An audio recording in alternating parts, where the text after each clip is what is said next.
is up, everyone, and welcome back to another episode of the Somewhat Sports Podcast. My name is Chris, and I'm joined by two of the greats in this industry, Jurg and Dame. Fellas, how are we this week? Doing good. Had a week off last week. Well deserved for some. But I'm here. New day, new week. I'm excited. I'm excited. It's good to be back with you two boys once again. The reprieve in recording hockey and getting to talk hockey was fun. And I actually went to a hockey game here recently in the last couple days, so that was a enjoyable experience. But I'm ready to transition over from the ice to the other fields of play on this outstanding sports podcast out there for the beautiful people. Yes, also want to shout out to Rick for covering for me and Dame. You guys did an excellent job, Jurg. Phenomenal as always. Happy for you because I believe your Blackhawks won Yes. game one, the one you went to.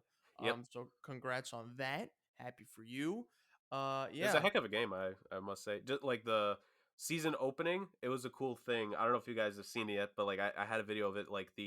It was the Penguins home game. They had like an awesome LED thing before the game where they gave everyone like wristbands, Oh, and cool. yeah, and the wristband was lighting up for like the color beforehand. Like when they did the Star Spangled Banner, the wristbands were going red, white, and blue. It was pretty freaking cool. I got to give a shout out to Pittsburgh because it was a heck of a opening night of hockey for the fan experience. Good for you. Happy for you. Nice, nice. Shout out to teams doing cool stuff for the live experience. All right. This week, obviously, we're going to be talking about NFL. Just some updates. We haven't talked about week 4 and 5, so we'll just be catching up on notable results, notable games, notable news, all that stuff that we missed in our little 2 week hiatus of NFL talk. But the most important thing is that we're going to be talking about some MLB, boys. That's right, baseball talk is back. We're kind of late into the playoffs, we know, but Jurg and Dame will basically kind of update us, give their thoughts on what has happened so far, what they think will happen going forward. Um, series winners so far, disappointments, surprises, all that stuff. So we're gonna start off with the MLB talk, and then of course we're gonna transition to NFL talk, and then of course we're gonna cap it off with our crowns and clowns of weeks 4 and 5 because we weren't here last week. Jurg and Rick were here covering NHL, so we took a little bit of a break, but we will basically cover up some ground that we missed with the clowns and crowns of week 4 and 5. So, fellas, I will let y'all take it away. MLB playoffs are here. It's based on what I'm hearing and what I've watched. Pretty like decent playoffs so far. A lot of surprises as well. So, Jurg, I'm gonna let you steer the ship on this one. Yeah, you and Dame do your thing.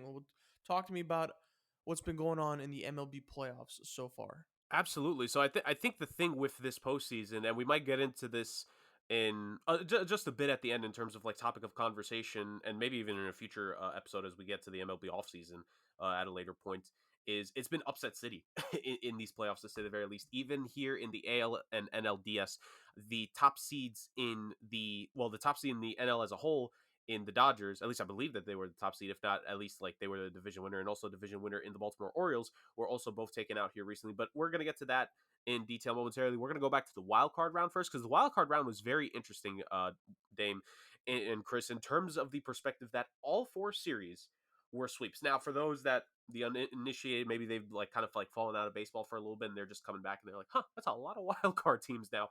Basically, the way it works now is there are three wild card teams that join the fray in each league in the AL and the NL.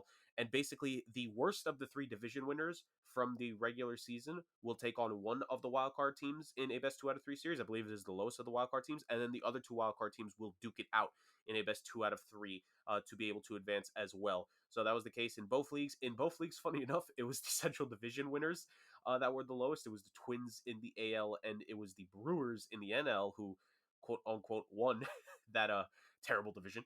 Um, and the wildcard teams that followed it were as such. It was the Rays in the AL. It was the Rays and the Blue Jays was the two definitive wildcard team matchups, and the other matchup it was the Twins. Then they were taking on Dame. Help me out here. I think it was the Twins Mariners. Was the other matchup or was that another team?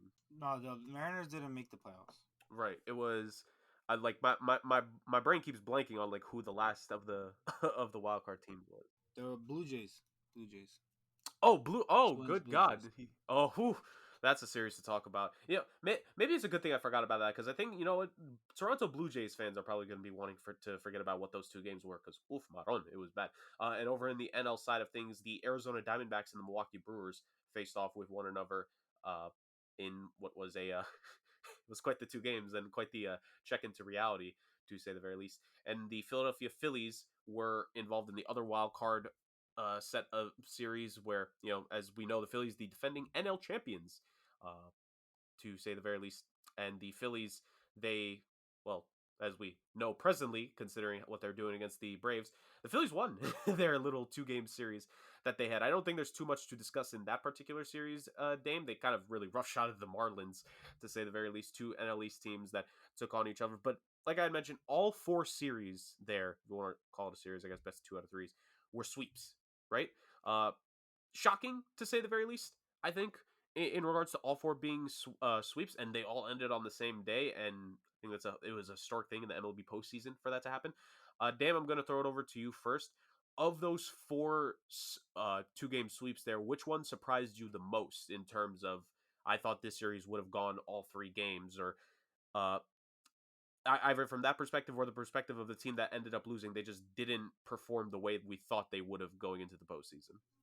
Well, before the season, I was pretty high on the Blue Jays, so I was shocked to see them get swept. I mean, from their lineup was pretty insane, and to get swept is shocking to say the least. I mean, you have Vlad, you have Bo Bichette, George Springer, for Craig Biggio. Like they have a bunch of guys who can hit the ball, and to get swept by, it's not like they got swept by the Astros. They got swept by the Twins, who everybody knows how awful they are in the postseason. I'm pretty sure this was their first postseason series victory in like 20 years or something like that, and it was like their first postseason game victory in a long time as well. So that was definitely shocking to see.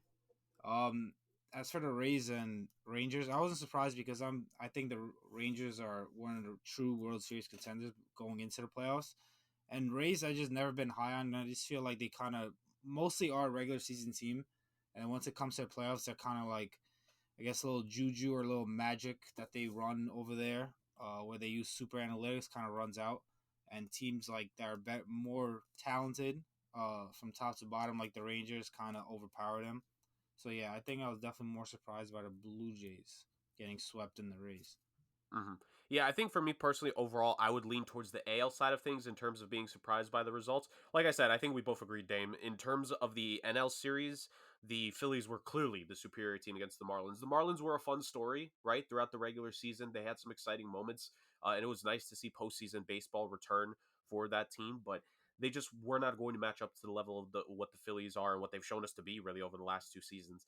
Um, some people could argue maybe Brewers Diamondbacks was a bit of an upset, obviously because the division winner was eliminated. But I actually, like you guys know, I was high on the Diamondbacks going into the season. I didn't think they were going to be postseason bound, but I thought that they were going to be at minimum the third.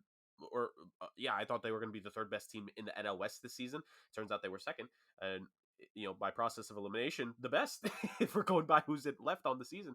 And I think I would have pegged them to defeat the Brewers. Like that was my personal pick. We didn't get to make predictions on the show, but I would have predicted the Diamondbacks to ultimately advance over the Brewers just because I felt like the Central teams this year were the weakest of the division winners. I think we can agree on that, Dame. And the AL side of things, we would take the Astros or the Orioles over the Minnesota Twins. And then in the NL side of things, just the Brewers, not the same level compared to the Dodgers and the Braves. Some would have thought that they had a chance because of the fact that the hitting actually looked better this season compared to the last couple years, and the pitching actually a good bit of a rebound, but just unable to match up to what the Diamondbacks were, just in terms of being young, youthful, energy, and just clicking at the right time, as we are going to get to here in a little bit more when it comes to Arizona and how they've performed in the postseason. So I think on the NL side of things, that's the least shocking bit of it. I think on the AL, I'm kind of with you, Dame. The Minnesota Twins, like he said, is the first forget series win. This is the first, like Dame said, the first postseason game win in like nearly 2 decades. It was a long time for just playoff victories between the Minnesota Twins. They finally get that. Like you had mentioned, Dame, and kind of the Blue Jays falling into the same trap with the Rays of being a. I don't want to blame it fully on this because I don't think it's necessarily fair to do that because it did get them this far, but being I think even with the Blue Jays, it's more of an analytical thing because there was the controversial decision in Game 2 to pull Jose Barrios when he was just absolutely wheeling and dealing uh, against the Minnesota Twins, and it didn't look like he was going to be struggling anytime soon, which, by the way, it was a revenge game for him, you could say, because he was a Minnesota Twin to start his career before he ended up getting dealt to the Blue Jays. So that was great. We can, Dame, your thoughts on that here in a second. But I think, me personally, when it came to the Rays, 2 games against the Rangers, I think the thing that, at first it was shocking, like, oh my God, the Rays, they've been a great team the last couple of years, made the World Series years back. But I think the ultimate thing that really bit the Tampa Bay Rays was just injury. Their entire, and similar thing actually with the team we're going to be talking about in a bit, but just injury decimating the starting rotation. Like, Tyler Glasnow was the only reliable starting pitcher that the Rays had, like, compared to what they could have had at the start of the season. But Shane McClanahan and, like, just other guys in that, overall rotation bullpen just could not stay healthy. And, you know, being out for significant stretches of time and missing those games of the postseason, the Rangers, like you said, just power hitting. They are a very strong team in terms of getting the long ball. And, when you have some of the talent that the Rangers have there, Corey Seager, who AL MVP candidate this season, Adolis Garcia, absolutely talented player, can mash it to say the very least. You have those 2 guys leading the way, as well as the rest of the rotation. You have a veteran in Marcus Semien also there in Texas as well. Just tough for the Tampa Bay Rays. So from that perspective, I would have said that was an upset. But I think when you go deeper into the weeds, that is really where it starts to make sense of, oh yeah, the Rangers are just really freaking good, man. And again, we'll talk about them in a little bit. But Dame, just your thoughts real quick, because I think for the most part, the wild card series, like, we could kind of leave it be. But what was your thought about the decision to pull Barrios in Game 2 by the Toronto Blue Jays, which the Blue Jays organization has since spoken about? The general manager came out and he threw the manager under the bus, threw the coach under the bus, saying it was his decision, even though a lot of people that I listen to, like some baseball people I listen to that know something about the Blue Jays, don't necessarily believe that was just solely a decision by the manager. They think there may have been some, other factors that came into play, aka the general manager getting into business. But that aside, what were your thoughts about the Blue Jays, who looked like they could have tied it up, Dame, just completely faltering in that second game? Yeah, I mean, it doesn't make sense to me. Like, when you first of all, they traded a lot of high end prospects to get Barrios, and then they obviously paid him a lot of money. And when you trade assets and pay a lot of money for a guy like that, you are doing it for a big reason, being you want to pitch well in the playoffs and you want to get you deep into games. So taking him out in a game where he was dealing so early on was definitely surprising to me and doesn't really make much sense, where their bullpen isn't the strongest in the league. It's not like they're a team that can just ask their starter, go shut out 5 innings and then go use 4 of their dominant relievers to end the game. They don't have a bullpen like that, and they need their starters to go deep into games, and Barrios was dealing. And to take him out in that moment just didn't make much sense. I mean, after the game, there was like reports of like Blue Jays players being confused and angry about the fact that they took him out because they feel like that cost them the game and maybe the series. You just, in a wild card series, 1 game is so important. Like, you can swing obviously the series in any other direction. So taking out arguably the best pitcher outside of Gosman in a must-win game like that, I mean, it's definitely concerning. It definitely shows you that there's a lot of things going on behind the scenes.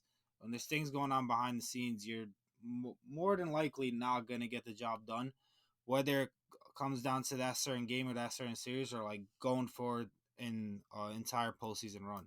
So it's definitely surprising to see, and I'd say concerning to see for the Blue Jays organization.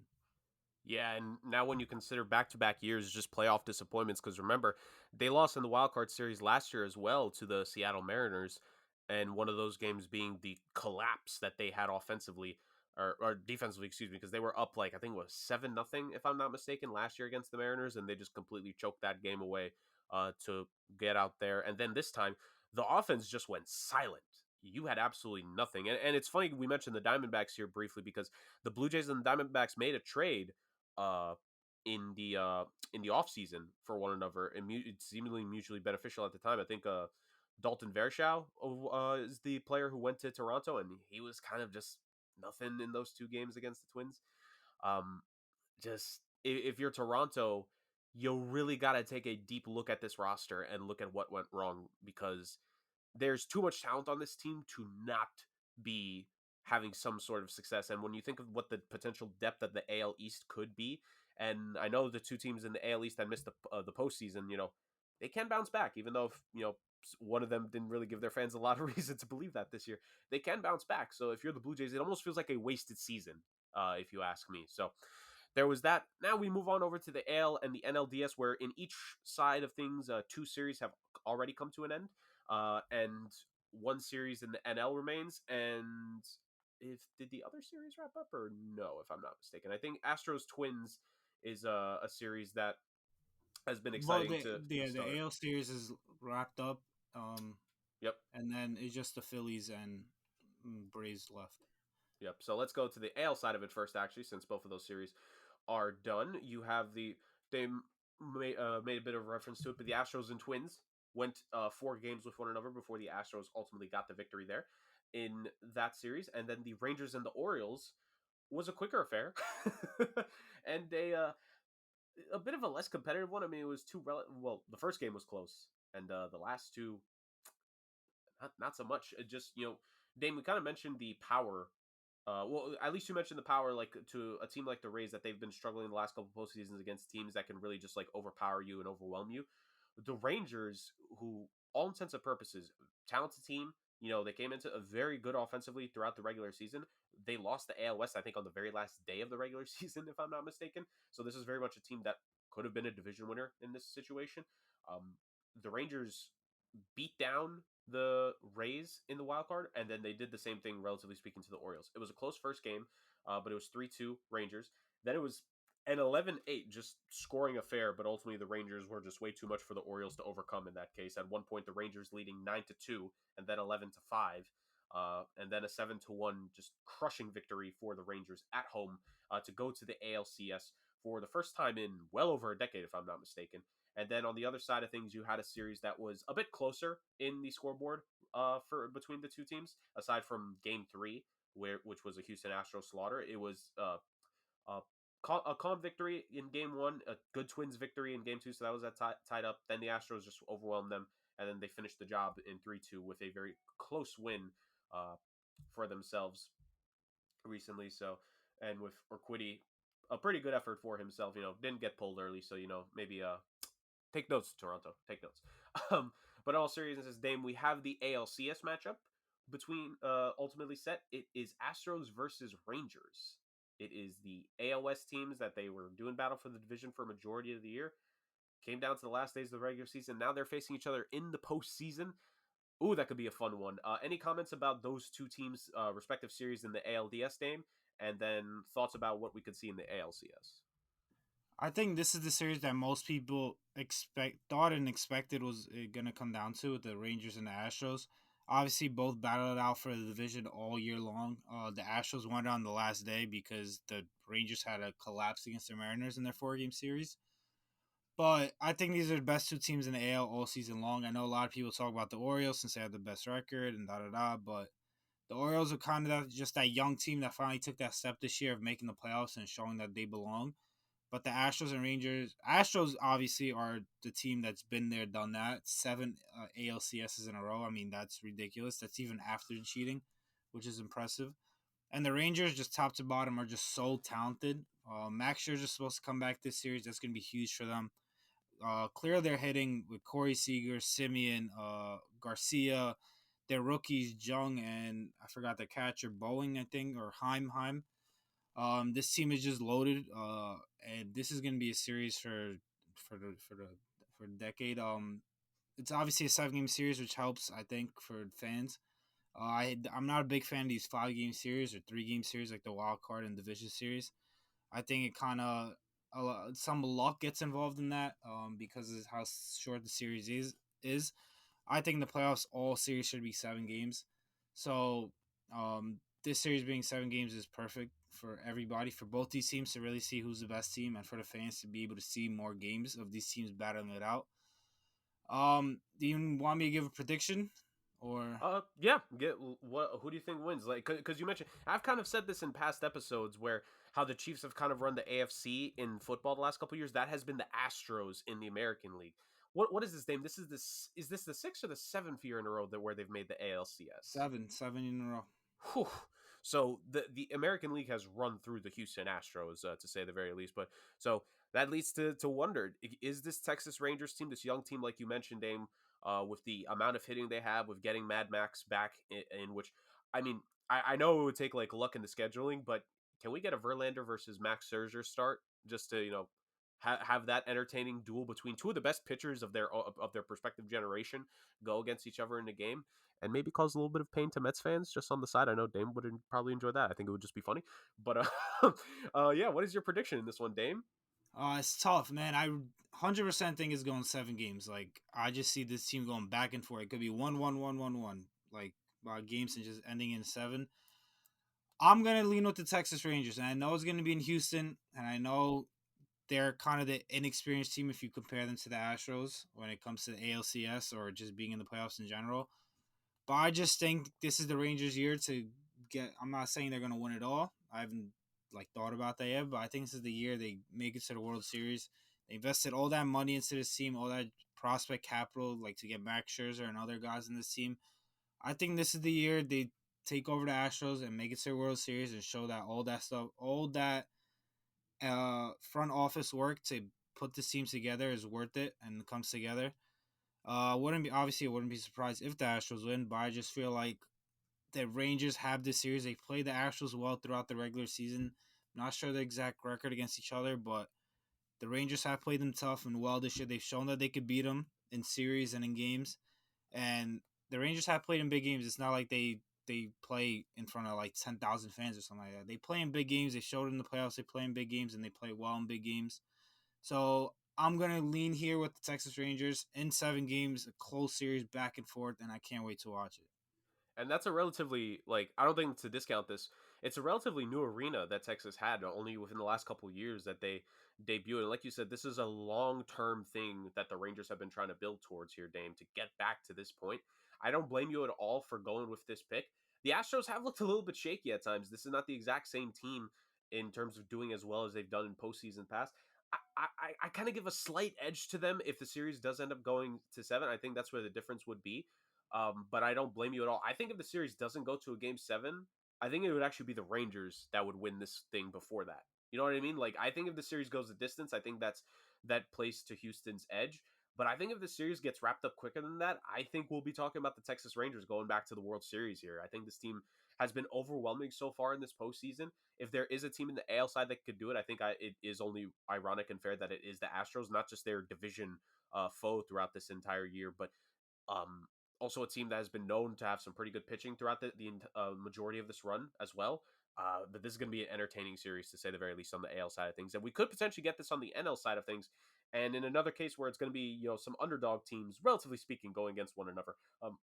Like I said, there's been like a topic of conversation in regards to how things have been working since the expanded wildcard has been a thing, and I think these two series are a example of that. At least something that people will point to try to quote unquote fix things. So the Arizona Diamondbacks and the Los Angeles Dodgers series ended. The Philadelphia Phillies and Atlanta Braves series is still going on. In fact, as we are recording, this game 4 is actually tonight. We'll see if the Phillies are able to finish things off in Philly. But the Phillies up to one game, 3-0. A closer game in game 2. It was the Braves taking that one 5-4, and then a 10-2 shellacking in game 3, led by Bryce Harper, who again is showing up in the postseason. Man, all this dude needed was just to get to the postseason consistently. He just shows why he's a superstar in this league. 10-2 victory for the Phillies. They can very much close it out potentially tonight. So that's happening on that side of things. That's still going on. Like I said, the other series is well and over. And another disappointing flameout for a 100-win Dodgers team. This is kind of familiar for the people. But an 11-2 just slaughter in game 1. Clayton Kershaw, a rough game to say the very least. I think this one arguably might be the actual worst postseason game of his career, to say the least. And then back-to-back 4-2 victories for Arizona to finish the series out. The Dodgers offense just couldn't do anything. Only literally averaged 2 runs a game, which is what they got.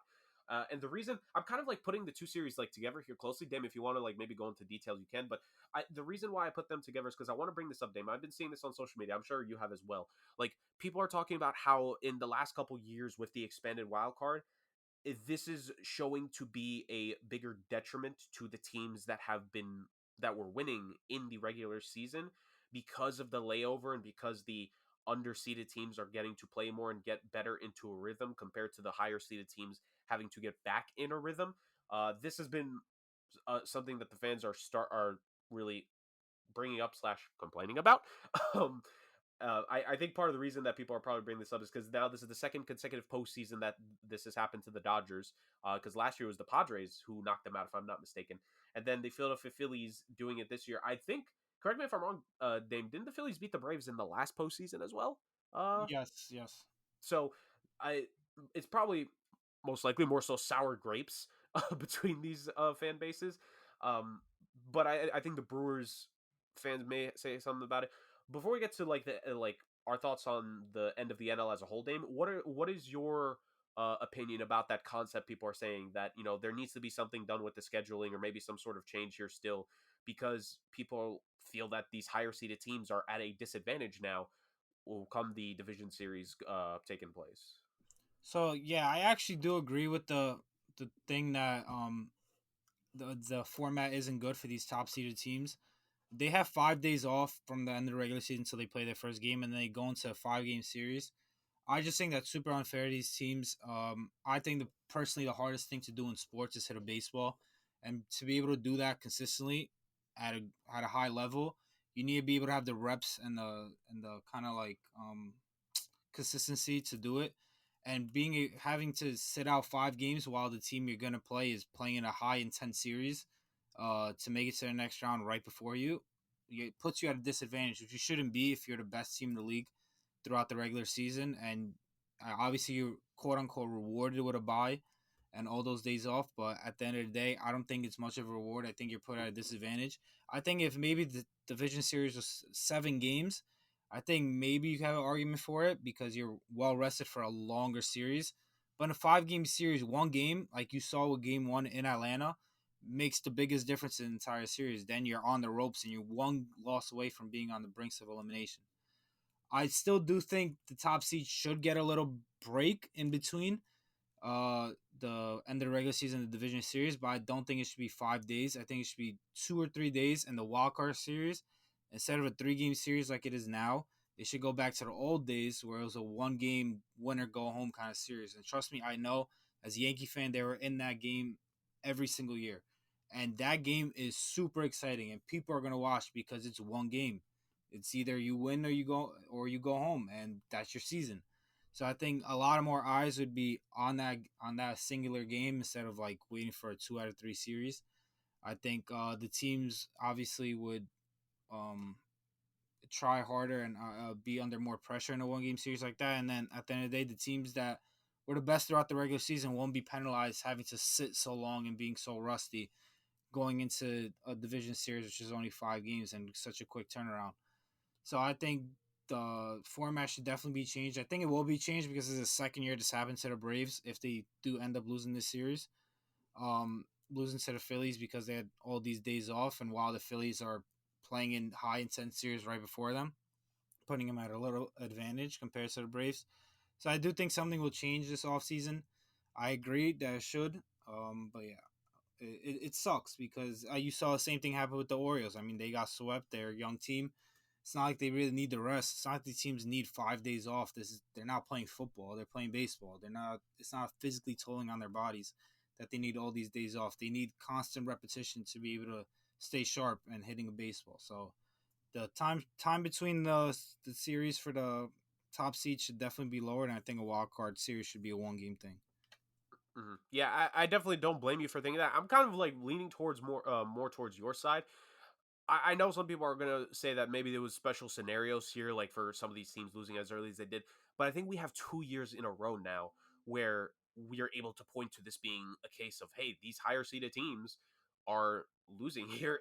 And yes, ultimately, can you kind of say at the end of it, oh, maybe just the other team is performing better? Yes, that is a fair assessment. Like that's totally fair. But I think we also have an ample enough sample size to where we need to kind of do something about that. Because I'm be real with you, like as fun as it is to get the upsets in sports, like and Chris can kind of attest to this, considering there's a certain sector of sports and entertainment that we both watch. Like people will cheer for the underdog only for so long before they kind of get sick of it. Like, and even keeping it in sports, the March Madness tournament, like people love the idea of the upset. But once we get to the Sweet 16s, these people don't care about the upsets anymore. They want to see the established teams continue to make runs, and they want to see people continue. Like the past men's Final Four we had, UConn was the only team that had been there before, I think. And like all the fans were like, all right, can UConn just win so we actually like know who the heck is winning in terms of like school recognition? I know it's a bit of a different thing in the professional ranks, but I think for the most part, there is a case to be said here that this is a detrimental thing. And I don't think it should just be passed over. I think there should be an attempt to kind of mitigate these changes and fix things here at the end of the day. What that would be, I'm not necessarily sure. I would be personally be down for your idea, Dame, but my only thing to it is that I feel when it came to the last, bargaining agreement in terms of, expanding the wild card like this, the owners, they made it a best 2 out of 3, I think, for a couple reasons. One, because they get that extra game of revenue, baby. These greedy owners like that. And I think they thought it was actually more fair in the wild card series to have a best 2 out of 3 scenario in case the higher seeded team lost the first game. So I think it's a little bit of a catch-22 in terms of how do we make things a little bit more even in this case. But I that being said, even though it's kind of complicated for us to like maybe try to dissect and what we could do, that doesn't mean it shouldn't happen. I think the discussion should be occurring, and I think it should be something to consider. And like you said, the Braves and the Dodgers that happened to. I think when the Rays were a much higher seeded team last year, I think this happened to them.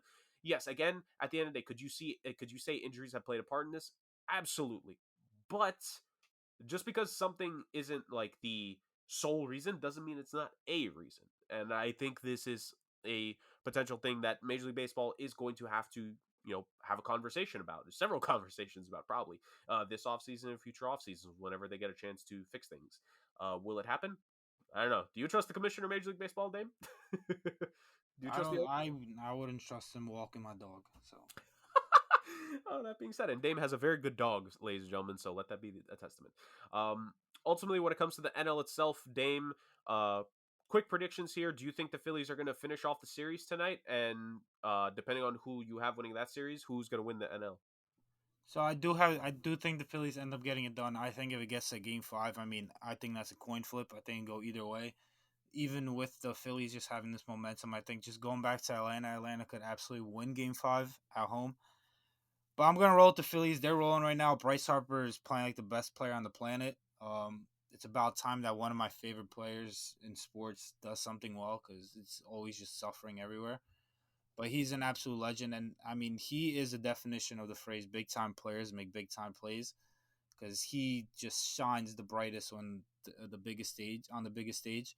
And I think regardless of which team wins, the Phillies or Braves, I think they'll take care of the Diamondbacks. I think Diamondbacks have a nice run, obviously, winning the wild card series and beating the Dodgers. But I think it'll come to an end when they face the Phillies or the Braves in the longer 7 game series. I think they'll kind of be worn out, and the Braves and Phillies are just a better team that's kind of been in the postseason already. And I don't think they have as many holes as the Dodgers did. So I think regardless of who wins the Phillies Braves, I think they'll end up in the World Series. Copy that. Yeah, I'm with you. I think the Phillies do finish it tonight, and I think the Phillies are going to end up beating the Diamondbacks. And I'm with you. I think if the Braves do end up winning the series, I think they would also beat Arizona. It's again been a nice run, Arizona. I was with you before the season, so if you guys keep going, I'd be cool with it. But I do think there's just a little bit too much on the other end of things with either NL East team here to end up taking the victory and winning the NL. So that leads us to this is funny. At least for both of us, it's going to be an NL East team versus a Texas team in some way, shape, or form. I don't know if we'll get this chance before it actually starts or before the end of it. So maybe just in case here, Dame, who right now you have to say your World Series winner today. Who do you got? Oof, if I just had to say today, I'd go with the Phillies. I just think that baseball postseason is about momentum and who gets hot at the right time. And the Phillies got hot at the right time last year when they made it to the World Series. They just came up short winning it. But I think this is the year that they obviously got hot at the right time again. And I think this is the year they finish it off. I'm with you, brother. I look, motivation is one heck of a thing, man. And this Phillies team is extremely motivated to get back. And I think it would be cool because how often, Dame, like we see it sometimes I think in the college sports, but how often in the professional sports does like the team lose in the finals and come back the very next year to win it? It's a bit rare for the most part for that to happen. I think it's only been like a set amount of cases where we've been able to see that. And I think baseball, especially too, is one of the harder sports I think to pull that off in. I think it would be a magical thing if the Phillies were to be able to pull this off. And also, like you had mentioned, Bryce Harper being the best in the world. a bona fide Hall of Famer as is, but if he adds a championship to his legacy, oh man, he immortalizes himself forevermore in the annals of baseball history. So I'm right there with you. Like, had to pick today, I think the Philadelphia Phillies are winning the World Series right now. So it is the end of the baseball talk for this segment of the show. And what a postseason has been so far. And Dame, I think I could say it for both of us, but take us out on the baseball side of things here. This has been a pretty entertaining postseason to say so far, and we just hope for a fun end to it. What a segment, boys. What a segment. A phenomenal job covering the MLB. Now we move on to the NFL. Fellas, and this season is breezing by as we are now heading into week 6. So let's talk about some teams. Some notable teams. Let's talk about the Denver Broncos. Fellas, I did want to ask. Actually. How do we feel? Obviously, it's kind of a lost season for the Broncos. The Broncos play the Chiefs tonight. Whew. They are arguably in the worst position possible because I also have heard rumors and I've read about rumors that there's a fire sale that's looming for that team, and it's kind of crazy how much like the not even expectations, but it's kind of crazy how much like the house collapsed because did we think they'd be slightly better with Sean Payton? Yes. I don't think any of us had them making the playoffs, but Russell Wilson is, it's solidified that he's washed. They lost to the Jets, which is kind of like a bad loss, of course. Their only win was against the Bears, and that was like a comeback win. Now we're hearing that Sutton may be on the trade market. I'm hearing that Judy is actually going to get traded before the trade deadline. The only person I think that is safe is Patrick Surtain. And of course, why would you trade the best cornerback in the NFL? So he stays. This team it's over. It's over. And luckily they have their draft pick this year because if that went to the Seahawks, that would have been probably like the worst situation possible. Let me ask you guys this. Who's in a worse position? The Broncos or the Panthers? I know the Panthers in the NFC, but who is in a worse position? Because Panthers don't have their first round pick. That goes to Chicago, and they're 0-5, the only winless team in the NFL. So who would you say is in a worse position? The Broncos and the Panthers, and of course, answer that question. But then again, give your thoughts on the Broncos, basically. So we could just this will be the last time we talk about them until they probably make a trade. Jurg, take it away, pal. All right. Oh, my Panthers, my poor Panthers. Yeah, you had high expectations for them, by the way. Well, here's the thing, Chris. I didn't expect the offensive line to regress that badly. Yeah, that's bad. Like it's rough. Hold them off for now. Yeah. But ultimately, like you're asking me who I think who's the biggest disappointment. Between those two. Yeah, I would say it's the Broncos because, dude, at the end of the day, here's the thing with the Panthers. As disappointed as you might be in the Panthers, if either A, you had randomly high expectations for them like me, or B, if you are a Carolina Panthers fan, I know it's disappointing to not have your first round pick, but you're still such a young team and you don't have really any significant contracts tied in with anyone, right? The Broncos, you paid over $200 million for Russell Wilson, and you traded a first round pick for Sean Payton, who you then paid $100 million to. Who do you think? Like, man, that's rough. And here's the thing with Denver. At the end of the day, even with myself having the expectations for Carolina, I did. The expectations of Denver was it's a veteran head coach, veteran QB, offensive line is, pretty good there. You have great bookend tackles because remember, they spent this offseason too. They signed what's his name, Mike McGlinchey over from the San Francisco 49ers. They took him. I know you mentioned that they've already started selling pieces off with Randy Gregory last week. They added Frank Clark in the postseason, or in the offseason, excuse me. Well, hoping to make the postseason, definitely not doing that now. And I actually saw news earlier today that Frank Clark had a bit of his guaranteed salary. Like he kind of gave part of that back to make it easier to facilitate a trade because it looks like he's going to be one of those pieces that get dealt. Like or waived. Or waived. I mean, I think if Randy Gregory could be traded, you could definitely get some like a fifth for Frank Clark. But irregardless, I think the disappointment needs to be the Denver Broncos because this is a now back-to-back year thing of, man, you and the guy you brought in to quote unquote fix things. Not only has he not fixed things, it almost looks worse all around. Here's the thing, funny. Russell Wilson, he's thrown 11 touchdowns this season and only 2 interceptions. Shocking, right? Like, with how bad they've been, Russ has actually played relatively fine, but it's everything else is terrible. They don't have a running back on the roster that's eclipsed over 200 yards yet rushing on the season. They don't have a wide receiver that's eclipsed over like 300 or 350 yards. And the offensive line has just been like, some games they're pretty good, and then like a game or two they'll be like bad, or at least undisciplined. Sean Payton was supposed to fix this. What the heck has he fixed?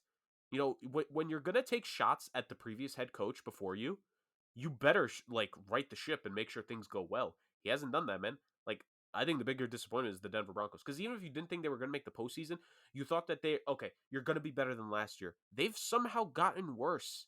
Last season was supposed to be rock bottom. What the heck happened? Like, me personally, I think it's Denver. Denver is just they are ugly, to say the very least. They are ugly. Yeah, I'm gonna go with the Broncos as well. I think they're just a worse team, and they're in a worse position going forward with the Russell Wilson contract and Sean Payton. Sean Payton clearly isn't the same coach he used to be. He's just making so many mistakes with the way he's managing these games, and just to be having to deal with Russell Wilson as your quarterback. First of all, he's just straight up bad, and then on top of that, he has that massive contract that you still have on the books.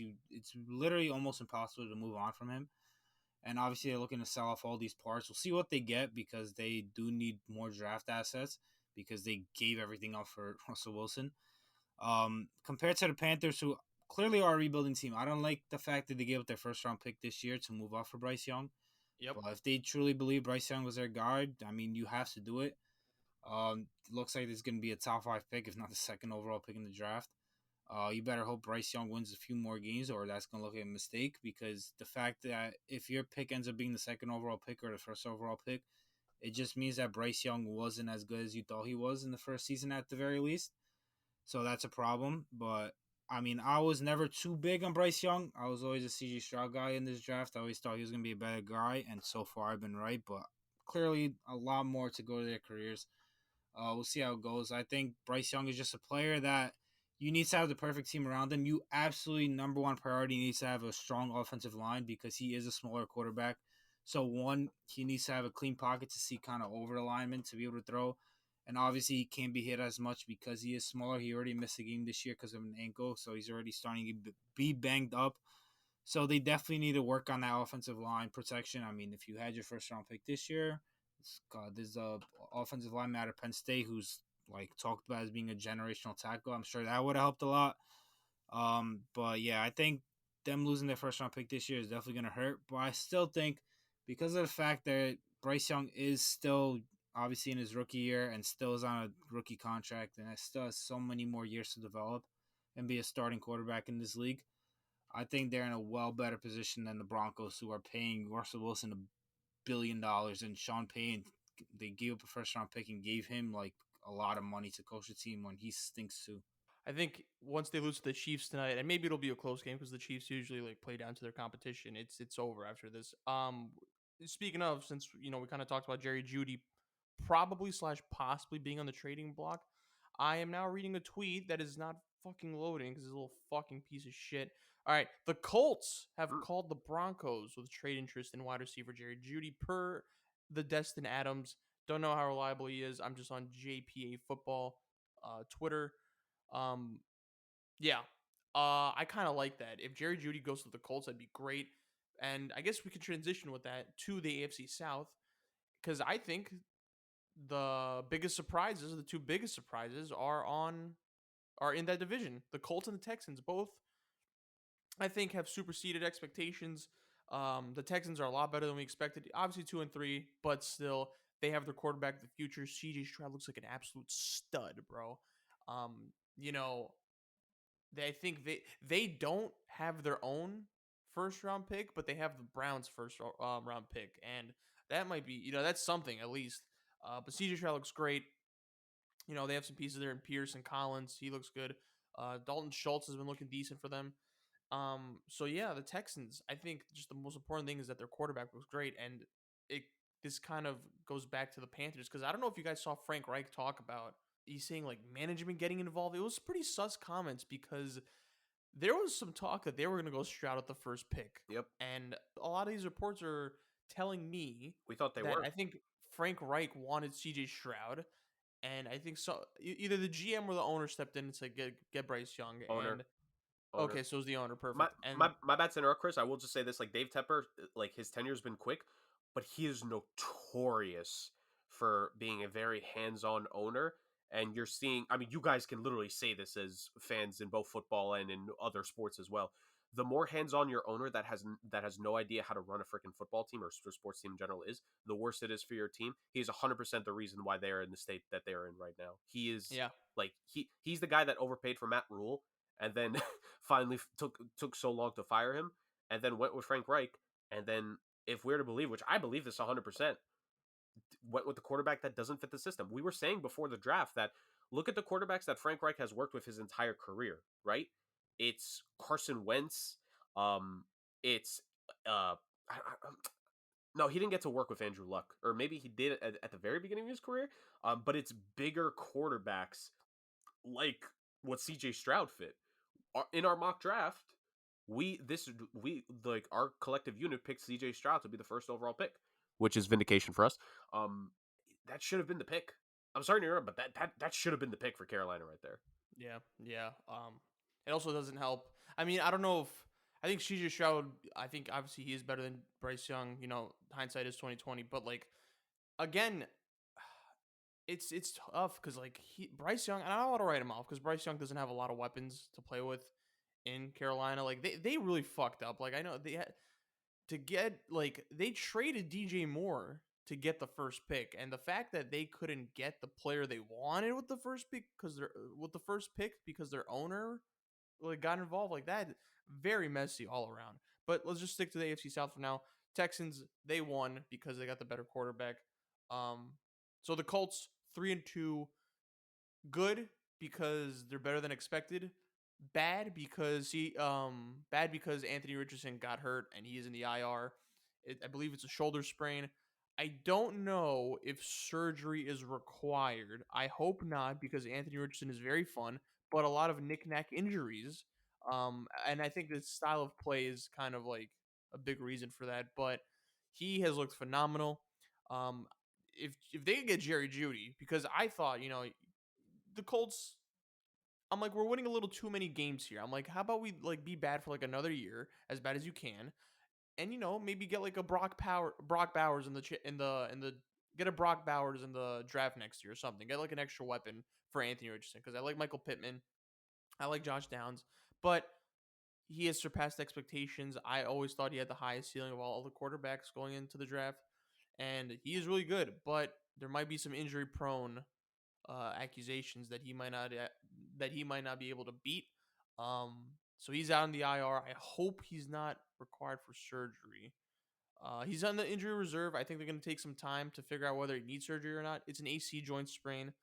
Um, and I think it was his throwing shoulder. Was it? I believe it was his throwing shoulder. He will miss between 4 to 8 weeks depending on his rehab and whether surgery is required. I think Gardner Minshew is decent enough to fill in for him. I think he did well in the time that Anthony Richardson has been off so far.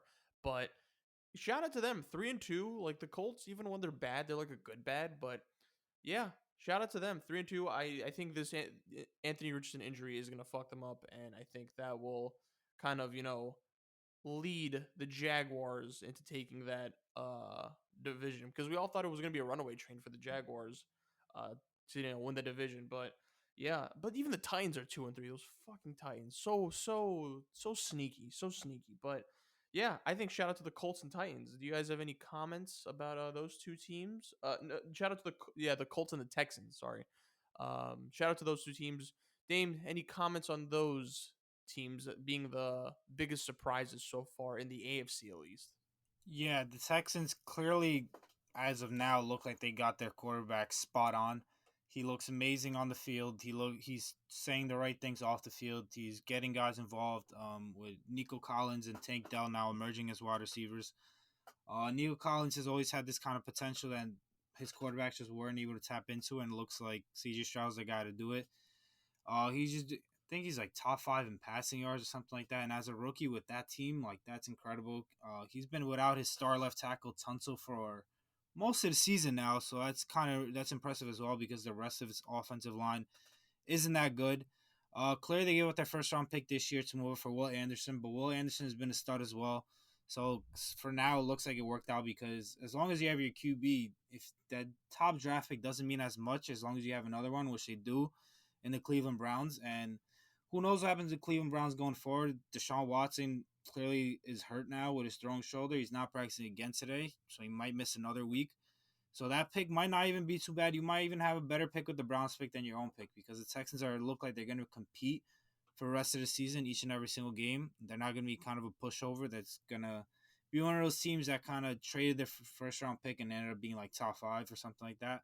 I don't think that's going to be the case. But as for the Colts, you said the other team or the Titans? Colts. But if you want to talk about the Titans too, that's cool. I don't want to talk about the Titans. But Anthony Richardson, he obviously has had his injury concerns early on the season. He was out with a concussion, and now his throwing shoulders, he's missing half the year. With a player like him, that's his style of play is physical running. So these injuries were going to be a thing. But when he was healthy and when he was on the field, I can't lie, he was impressive. I didn't expect to see that from him. He was throwing the ball, he was running the ball well, he was commanding an offense great. He's throwing with a lot of accuracy. He was just being a leader out there. And that's something I just didn't expect watching him in Florida. I think he was very erratic in Florida, and he just wasn't an accurate passer. He was just more like just run the ball, run the ball, run the ball, and that's the only way he has success. But in the NFL early on in his healthy games, he did show that he could throw the ball, and that's positive for the Colts going forward. Obviously, the injuries are going to be concerned. He's going to learn. They're going to have to teach him how to protect himself when he does decide to run the ball, because they know it's not sustainable. They obviously paid Jonathan Taylor, and they paid him for 3 years because they know that they have Anthony Richardson on a cheap contract, his rookie contract for the first 4 to 5 years. So I think that was a smart play, kind of giving Jonathan Taylor a lot of money, but a shorter contract, because once they have to pay Anthony Richardson, the Taylor contract will be out the window.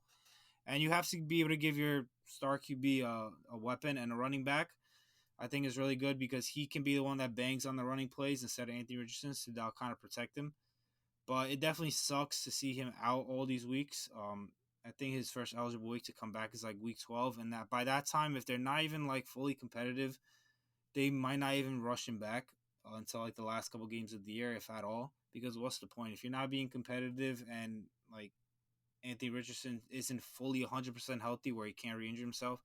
There really is no point. You preserve him for next year because the throwing shoulder obviously is serious for a quarterback. So I think if they're not competitive and they look pretty bad, I think you just kind of conserve him for the rest of the year, get a better draft pick, and move on to next year. But I definitely think the injury concerns are going to be something to look forward to, look at going forward. So I think they're definitely going to have to teach him, and he's going to have to learn how to protect himself.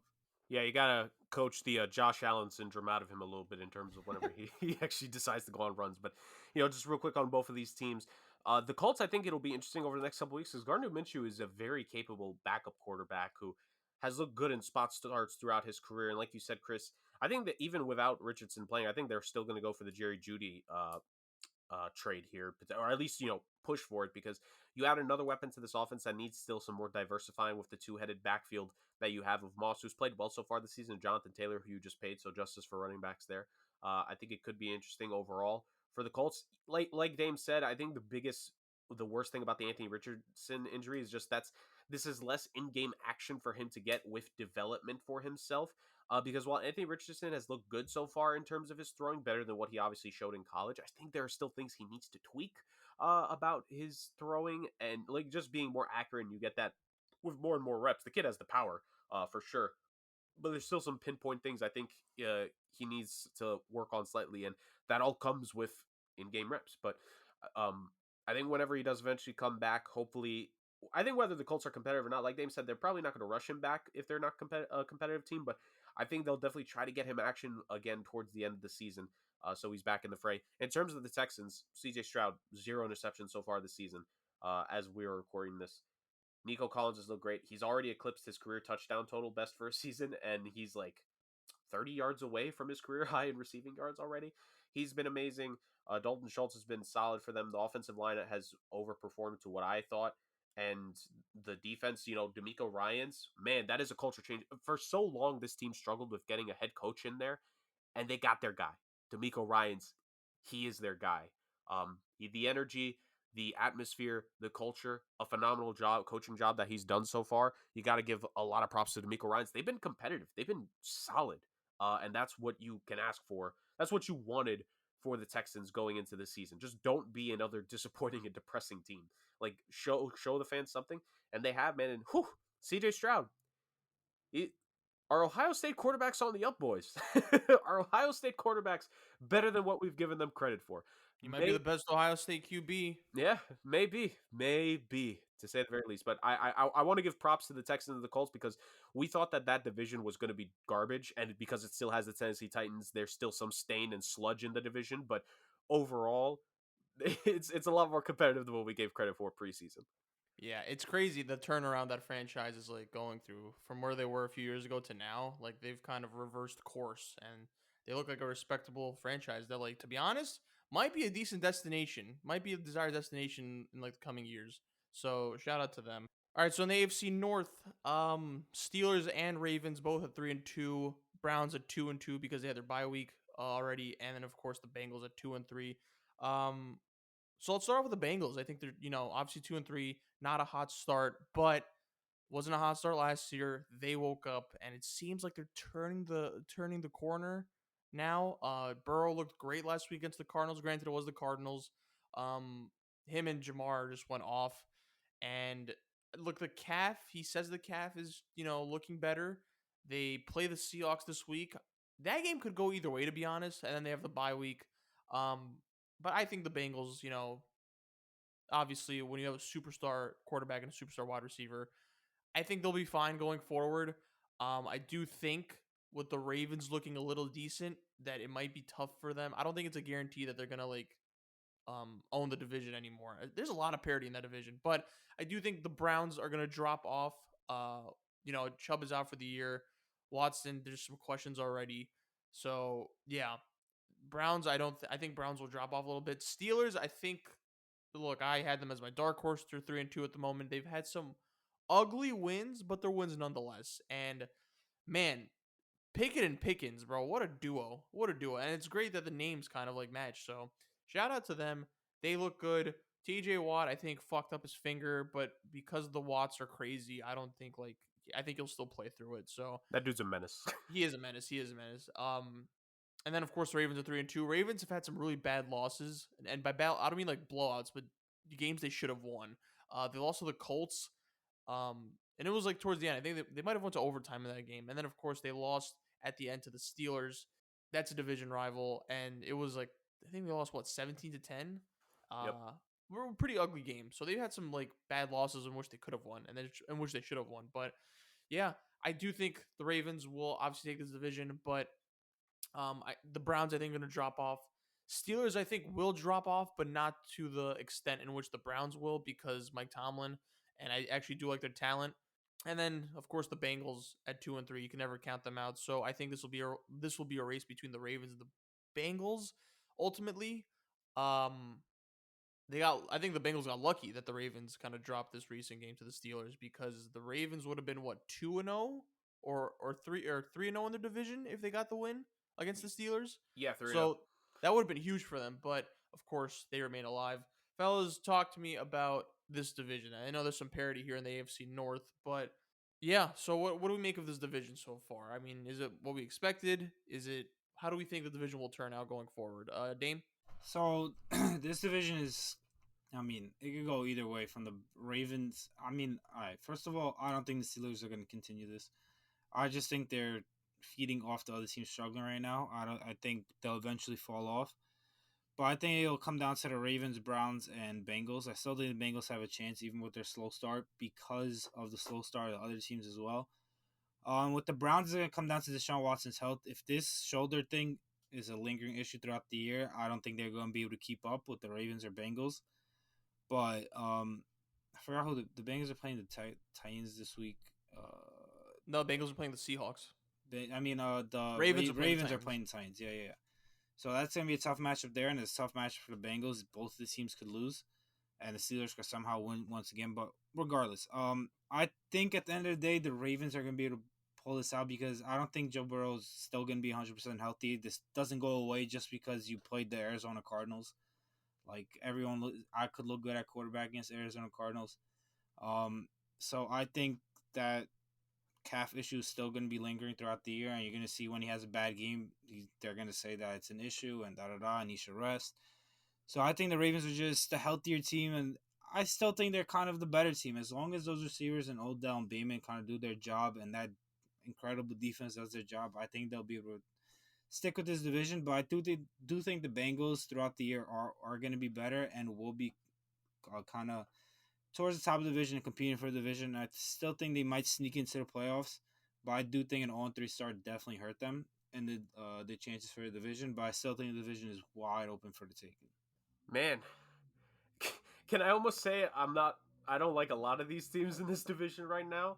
I think there's systematic flaws that you could pick apart in every single team. I think the Browns with the Deshaun Watson injury, the injury to Nick Chubb, I'm not really feeling too confident in them right now in how the season is going to progress, especially if Watson has to miss another game or two potentially with his injury. I don't think he will. I think he is supposed to be playing this next game for them, but that is something to keep in mind because shoulder injuries don't just magically get better, ladies and gentlemen. I don't know if you know that. The shoulder is one of the trickiest things in terms of guys healing from it and even coming back too early from it, which is why, Chris was mentioning the stuff about Anthony Richardson earlier.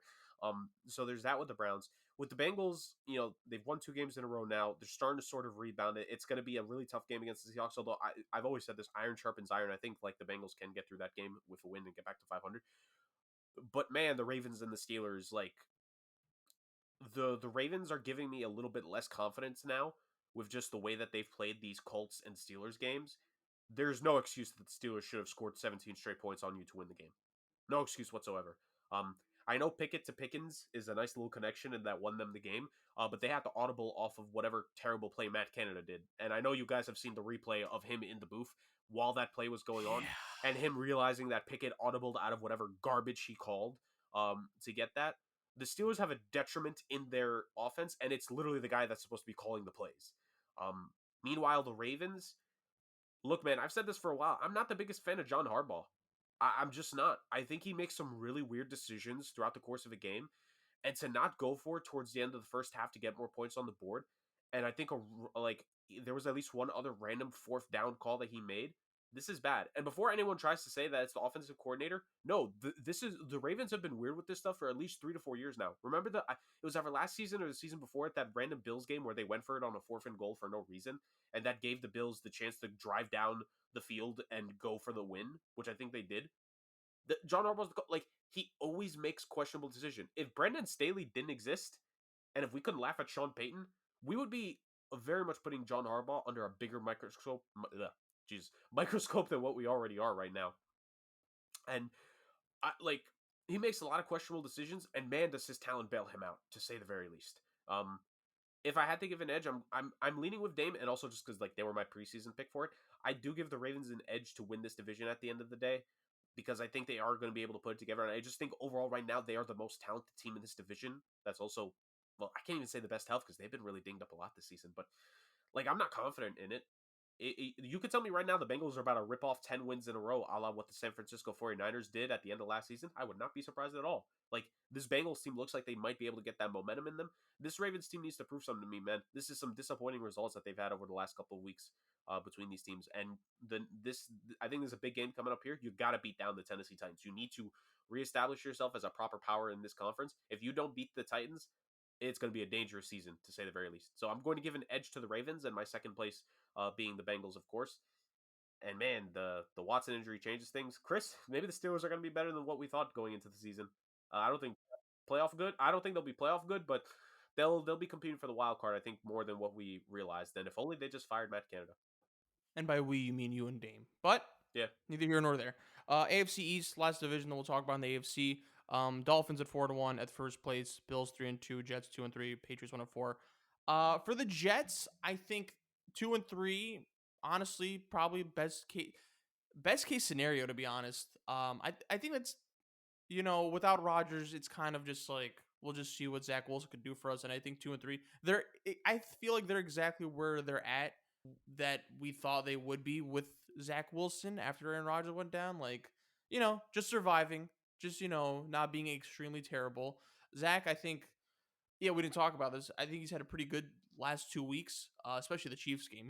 Wow, did he show in that Chiefs game? In which I think the Jets were robbed in.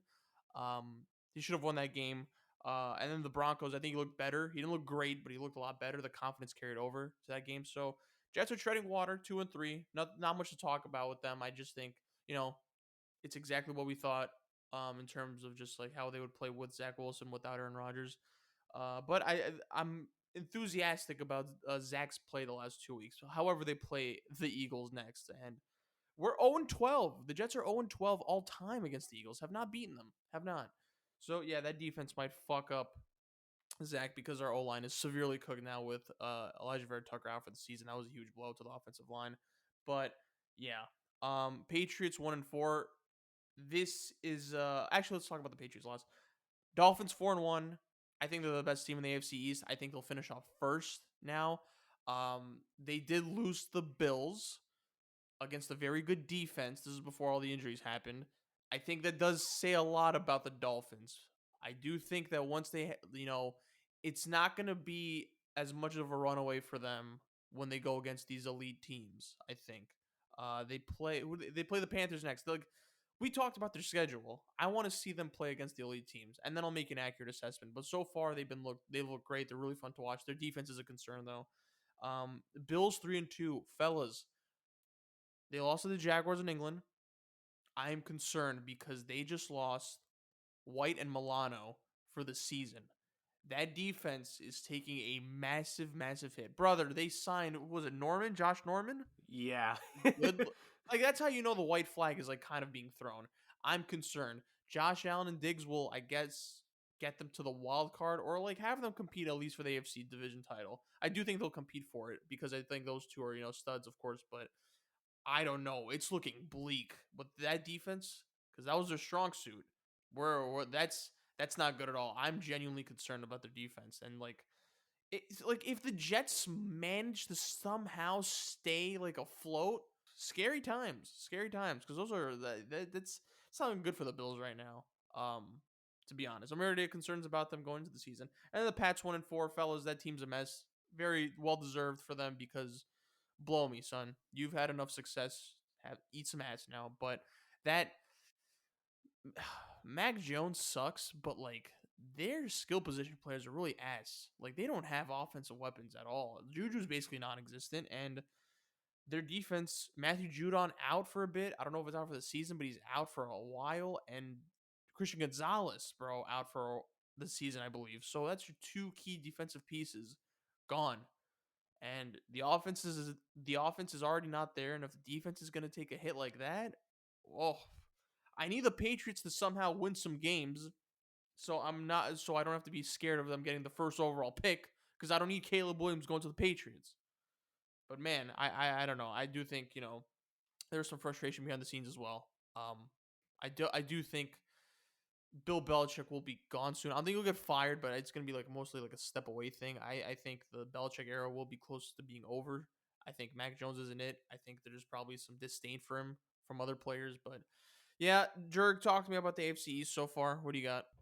Ding dong, the witch is dead. Ding dong, the witch is dead. This finally season the Patriots were in last place in this division. Mhm. And deuces And they to 'em. should have been 0-5. They should have been 0. Jets should have beaten them Absolutely. that game. Fuck. Yeah. No, absolutely. Yeah, I won't spend too much time on them. I'm just gonna say this: me and Dame were right. Mac Jones is mid Jones. He is not that good. McCorkle is a bum, and yeah. So case closed there. The Jets, man, oh man. If old ayahuasca buddy is able to magically heal his Achilles that he keeps saying with the dolphin vibrations or whatever the heck he's using, then maybe the Jets would actually have a chance to do something here. But like, you guys are going to be competitive, but just losing Elijah Vera Tucker, the uncertainty with the offensive line right now, it just feels rough because it's a wasted year for that defense and a wasted year for Garrett Wilson. I think the biggest thing for the Jets is to just try to get these weapons as many touches as possible to get them in, like, keep them in good rhythm, because Breece Hall should not have to be going to Twitter to have a problem with the carries he gets per game. He should be getting more touches per game for this team. And hey, just at the end of the day, hope that Zach Wilson looks good enough so you keep him as a backup for Rodgers again. That's mainly all I could say. The top two teams here. I will say this, Chris. I don't think it's necessarily out of reach for the Bills yet to take this division. I think that was just a massive victory for them to defeat Miami the way they did. I am with you. I am very concerned about the losses that they've had, especially I think Matt Milano is the biggest one because to me, there's enough talent in the secondary, and I'm obviously not counting who they signed. Um, but there's enough talent in the secondary between their safeties and their other starting corner that they can make up for it.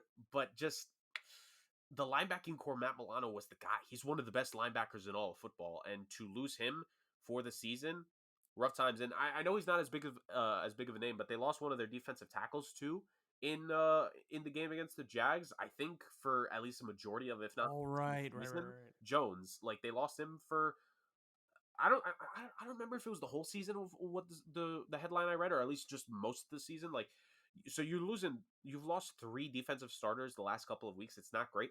I still think the Bills might have a chance here, but it's just going to be on the offense to take that mantle. And the problem is that is Josh Allen going to try to play hero ball, and is he going to try to throw his body into the entirety of the defensive line to another team? I think that's going to be a real concern. But the Dolphins are in first; they very much deserve to be, and like you said, we do need to see them against the better teams, but it's still going to be a bit like, aside from the Chiefs and Eagles games, like there aren't too, and the second Bills games, not too many big time opponents they're facing. The Dolphins might be able to win the division this year because they're picking apart, like they're like, it's like cleaning off the bones of chicken after you've had a nice meal at KFC. Like that's what the Dolphins are doing to win this division. Just beat up on all the smaller teams. They don't play down to their competition, which I think they should actually get a lot of credit for, unlike what certain teams do. But yeah, I think the Bills do still have a shot, but just injury wise, they are the ones suffering right now. And this Miami Dolphins offense, if they can just keep that thing going somehow, even with a chain, he's going to be missing the next significant stretch of time, at least the next month or so. If they keep this momentum going, there's no reason to believe the Dolphins don't win this division. I actually think this is the Bills' division to lose. I know they were kind of they struggled against the Jaguars in London this week, but I always think these London games are such an outlier. This doesn't mean as much as a regular season game. And I'm going to take a lot of stock into that game that the Bills played the Dolphins. I mean, they absolutely destroyed them. And it was coming off after the Dolphins just looked amazing, scoring 70 points. And for the Bills to shut them down like that, I think was huge.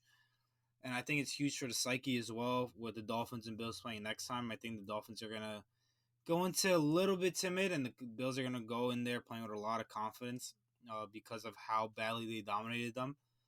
Um, I'm not even talking about the Pats and Jets. I think there's tiers to this division, and the first two, tier one, and the only top tier is obviously the Bills and Dolphins. And the Jets and Patriots really have no chance. But I just think I think this is a knock on Tua, and that was that he doesn't play well in the cold. And I think as the season goes on, the weather obviously gets colder. He's gonna have to play in Buffalo, in New York, in New England. It's cold. All these other AFC teams also have cold cities. The AFC North is bad weather. So I think that's going to be a huge test for the Dolphins and Tua moving forward. And I think that's something that the Bills and Josh Allen are used to. And as the season goes on, I think the Bills will get stronger, and maybe the Dolphins will show some weaknesses. Obviously, it's hard to see any weaknesses now, as that offense is absolutely going crazy, and that defense is playing great too. But I think as the season goes on, we might see a little weakness here or there due to the weather, because, like I said, that was a knock on Tua. I understand the Bills are more experienced; they've been here, done that, and I was surprised by the results of the Bills and Dolphins game, but because of the way that game played out, I'm just gonna have to lean with the Bills in this division. Yeah. I think that's why it's very important for the Dolphins to get they want to get the first seed overall in the AFC just to get home field advantage for the whole playoffs because that would be huge for Tua. All right, let's move on over to the NFC. Let's start off with the NFC West. 49ers first place at 5-0. Seahawks at second at 3-1. Rams 2-3, and then the Cardinals 1-4. Cardinals, I mean, not much to say about them. They've been a genuine surprise though. They've been a very fun, bad team to watch. Shout out to Josh Dobbs. They lose James Conner. He's in that IR for a bit. I think now might be the time where everything goes downhill. Like I think to show that they weren't intentionally tanking in the first few weeks. They were competitive. They even won a game against the Cowboys. Shout out to them. But I think now is kind of where it goes downhill, especially with no Connor. Rams are 2-3, kind of what we expected. They play the Cardinals next. Spoiler: we all have the Rams winning. Cooper Kupp is back, and Puka Nakua, a revelation. Those two studs for Matt Stafford. Matt Stafford looks like a return to form from like years previous, besides last year. I think this is the kind of team they are. I do want to see how they'll look with Cup, like having like consistent play in his system. So I think the Rams are going to be like those, like that 9-8 type of team. Obviously, they'll be fighting for the wild card because I think the favorite to win it all possibly is, in their division. So, Rams are going to be treading water the whole time, but I do think they have enough talent to be competing for a wild card spot. So I have faith in them, especially with Cup back. And the fact that they've been able to maintain without Cup. So, Seahawks at 3-1. Shout out to them. We had them as an underrated dark horse, and they're 3-1 right now. They look good, man. Their defense looks good. Their O line's a little bit banged up, but they. I also think I think I have more faith in them in the wild card race than the Rams. I just think they're a more complete team, top to bottom. And if their O line gets a bit healthier, then I'll just be a little bit more enthusiastic about them. But shout out to them. Shout out to them. Seahawks. Witherspoon looks really good. Geno Smith, of course, picking up where he left off, of course, and of course the wide receiver trio. Not a bad wide receiver core to have, to be honest, for Geno Smith. DK Metcalf is a stud, of course. And, of course, the 49ers, 5-0 fellas, they look unstoppable. I think they're the favorite to go to the Super Bowl. It's just, can they manage to stay healthy? The football's a war of attrition. And if the 49ers could stay healthy, Brock Purdy looks great. Obviously, Christian McCaffrey, I think, is an MVP candidate right now. Brandon Ayuk, I think, is underrated wide receiver, man. That dude is a stud, bro. Holy shit. And Purdy, I think Purdy, that's his favorite target, to be honest. And then you, of course, you have Deebo Samuel and George Kittle. Like, that team is, how do you beat the Niners, bro? I will say I'm going to be interested in that game against the Bengals in a few weeks. That'd be good. I'm also fearful of Joe Burrow's life in a few weeks, but I think they're the favorite to come out of the NFC. And as of right now, I think they're the favorite to win it all. Jurg, NFC West thoughts. Keep it brief because I think we all know who's going to win this division. And we all know who's going to be the loser of this division. I guess the middle of the pack is the more interesting part, but go ahead. Cardinals, keep on tanking for the tank bowls, baby. I need those at the end of the season. So, collapse for Caleb, boys. For them. Rams will be interesting. I still think the 7th seed is very much wide open, considering the teams that the three of us thought would compete for it have been absolutely, I'm not going to hold back, dog shit to start the season, aka Minnesota and the Giants. Rams getting Cooper Kupp back should be interesting. Want to see how the next couple weeks go for them. I think it's a fair shot that they could compete for the 7th seed. Seahawks, a big stretch, I think, for them to see what kind of team they are late November to the first week of December. 2 out of 3 times that they're going to face the 49ers, and the one game in between those two 49ers games is the Dallas Cowboys. We're going to see if the Seahawks can prove to be the best team in the second tier in the NFC in that stretch of time. And I say that because the best team in football right now is the San Francisco 49ers. I hate that we need to say MVP candidate because it's such a quarterback-heavy award. If the season ended today, Christian McCaffrey should be the MVP of this league. He was robbed of Offensive Player of the Year because of fucking Slant Boy a couple years ago. He should be getting that Offensive Player of the Year award this season if things hold up, and I think he should be the MVP, but of course we're just going to try to give it to a random quarterback this season, and it's not even going to be Mahomes who we give it to because the people are probably going to be sick of voting him for this season because, NFL voters, outstanding as always. But yeah, that's my thoughts on the division. Yeah, it's clear the Niners division. I thought preseason the Seahawks had a chance, but boy, was I wrong. This Niners team is absolutely ridiculous. Regardless of what I think of Brock Purdy just being an average quarterback, the team around him is spectacular. Best running back in the league, best left tackle, arguably the best wide receiver duo, the best defense in the league. It's insane. It's to be determined how the rest of the season plays out and going to the playoffs. It seems like they have arguably the best team in the regular season each and every single year, and something just goes wrong. So we'll see how that goes. And I just think the battle for second place in the division is going to be very interesting. I think the Rams and Seahawks are very evenly matched. The Rams are surprising a lot of people how competitive they are. So I think that battle for the wild card spot, because I think one of these teams will make the wild card and the other will not. But I think it's going to be interesting to see how that plays out. And for the Cardinals, they're on track for Caleb. Good for them. All right. Short and sweet, baby. All right, let's go to the NFC South. Buccaneers at first place at 3-1. They just had their bye week. Falcons and Saints both 3-2. And then the Panthers 0-5. We kind of talked about the Panthers to start off the football segment. kind of a lost cause for them. They're done. They're the worst team in the NFL right now. They also don't have their first round pick. Kind of a lost cause. We already talked about them. I think after that is interesting because I think the top of this division is up for grabs at this point. Buccaneers have been a little bit of a surprise, but there's a Mike Evans injury that is, kind of concerning because he's also Dame, what was it? What was the report that he wasn't on the field even after a bye week? Yeah, Was he he had not a practicing? week four, or Yeah, whatever. yeah. Last time he played, he left the game with a hamstring injury, and then they obviously had a bye last week.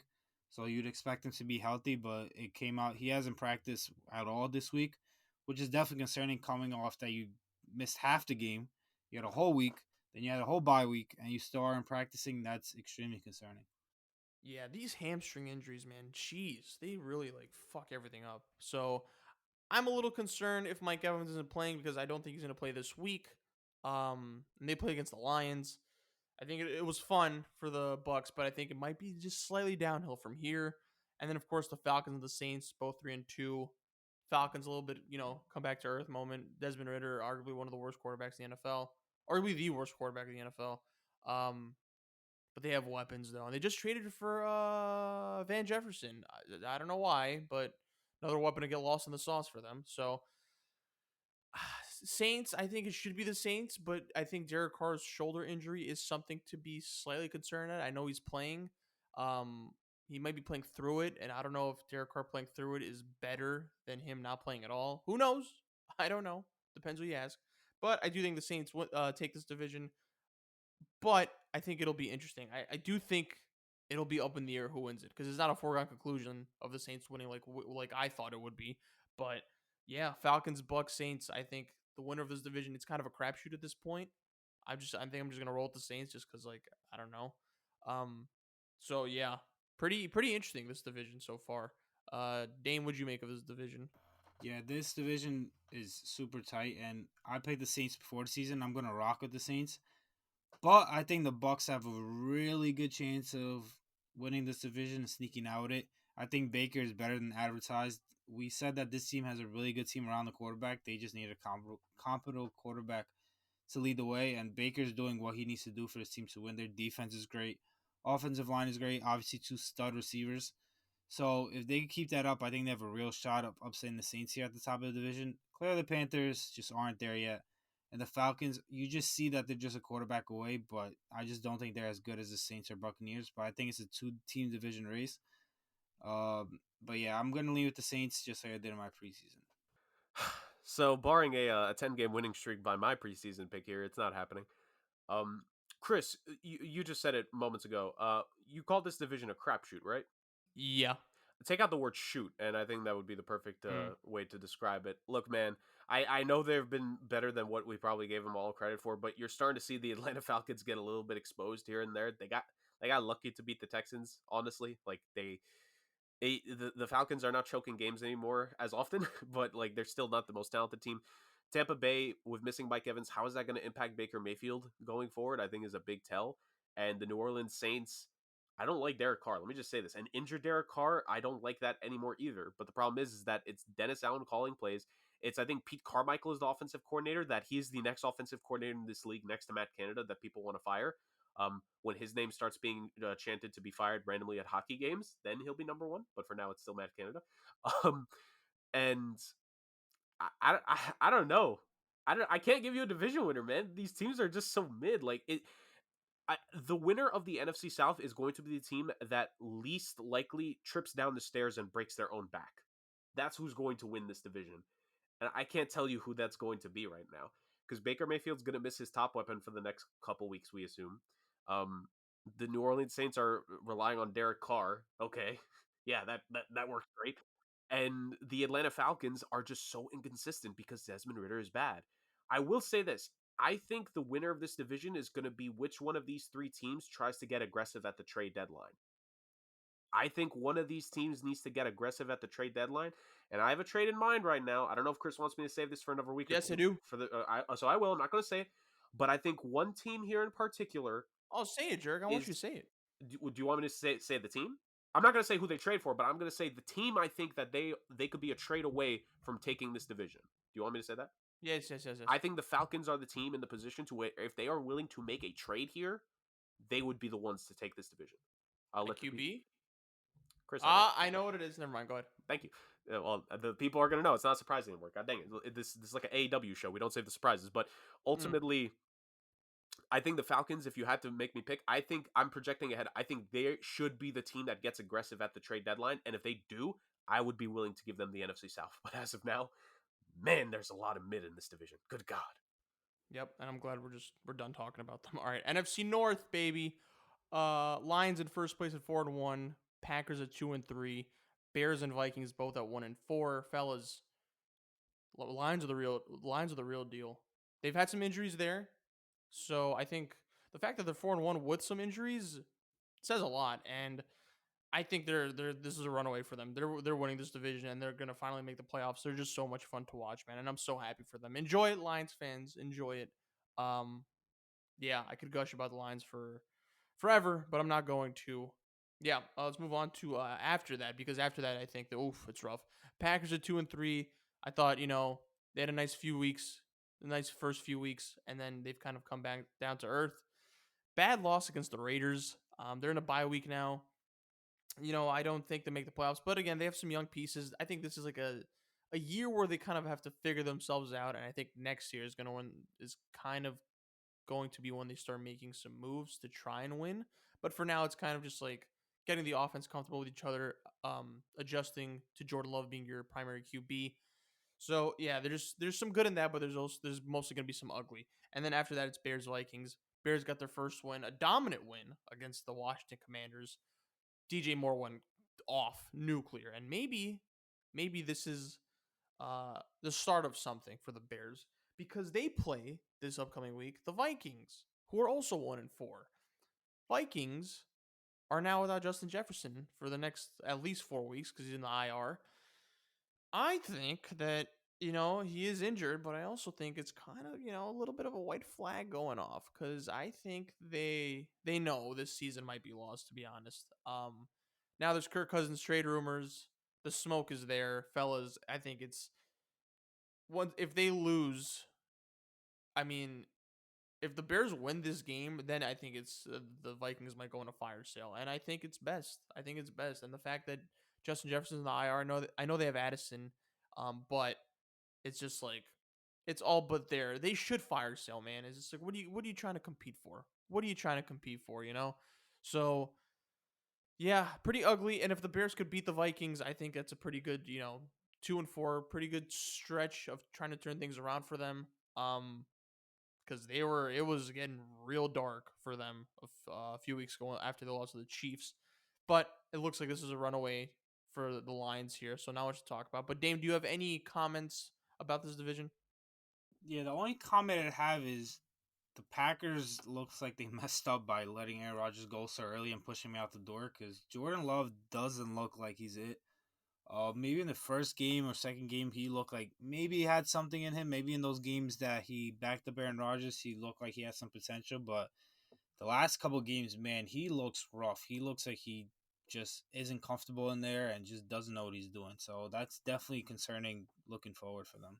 Sort of Vikings, man. I mean, losing Jefferson, that's tough. And they're saying 4 games, obviously, but if they're not competitive, what's the rush for him to rush back without a new contract? Like, that's something that's something you have to look forward to as well, especially if they trade Kirk Cousins too. There's going to be no reason for Justin Jefferson to rush back. So, it's definitely a line. I'm not going to say it's as obvious as the Niners in the West, but it's pretty obvious. This is the Lions division. I think in terms of the NFC North, obviously, like you guys have said, props to the Lions for being good again. They deserve this. This fan base very much deserve it. Chris, you were talking about how the Pats, we don't care about them struggling now because, they've had so much success. But the Lions, we care. We want them to succeed. We want them to be good. So shout out to Detroit. They're doing really good. I still think there is some room for improvement there. I think still figuring out something skill position wise, like the proper usage of all their weapons. I still think there's some tinkering they could do, but I think they're fine. Right now, they're scoring really well. I think they've kind of shocked us in that. Like, they could score with the best of teams here. I think defensively, again, still a little bit tweaks. I think the Lions could stand to be, like, interesting at the trade deadline.